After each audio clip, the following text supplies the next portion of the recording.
एक बार चार दीपक आपस में बात कर रहे थे। पहला दीपक बोला, मैं हमेशा बड़ा सुंदर और आकर्षक घड़ा बनना चाहता था, पर क्या करूं, जरा सा दीपक बन गया। दूसरा दीपक बोला, मैं भी अच्छी भव्य मूर्ति बनकर किसी अमीर आदमी के घर की शोभा बढ़ाना चाहता था, पर क्या करूं, कुम्हार ने मुझे एक छोटा सा दीपक बना दिया। तीसरा दीपक बोला, मुझे बचपन से ही पैसों से प्यार है, काश मैं गुल्लक बनता तो हमेशा पैसों से भरा रहता, पर मेरी किस्मत में ही दीपक बनना लिखा होगा। चौथा दीपक खामोश रहकर उनकी बातें सुन रहा था। अपनी अपनी प्रतिक्रिया देने के बाद तीनों दीपों ने चौथे दीपक से भी अपनी जिंदगी के बारे में कुछ कहने को कहा।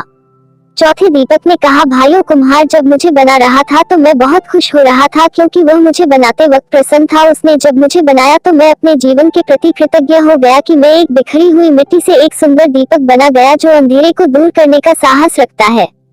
मैं वो साहसी दीपक हूँ जिसके जलते ही अंधेरा छू मंतर हो जाता है। मैं आभारी हूँ उस कुम्हार का जिसने मुझे ऐसा रूप दिया कि मैं मुझे भगवान के सामने मंदिरों में प्रज्वलित किया जाता है। मेरी रोशनी में पढ़कर न जाने कितने होनहार बच्चे आज बड़े बड़े ऑफिसर बन गए हैं और देश की सेवा कर रहे हैं। मेरा प्रकाश सिर्फ अंधेरे को ही दूर नहीं करता, बल्कि एक नई उम्मीद और नई ऊर्जा का संचार करता है।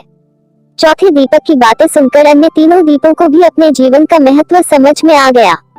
दोस्तों, अक्सर हम इंसान जो मिलता है या जो हम है उससे संतुष्ट नहीं होते और उन तीन दीपकों की तरह अपने कुम्हार यानी ईश्वर से शिकायत करते रहते हैं। लेकिन अगर हम ध्यान से देखें तो हमारा जीवन अपने आप में बहुत महत्वपूर्ण है और हम जो है उसी रूप में इस जीवन को सार्थक बना सकते हैं। इसलिए चौथे दीपक की तरह हमें भी जो है उसमें संतुष्ट होकर अपना सर्वश्रेष्ठ जीवन जीने का प्रयास करना चाहिए।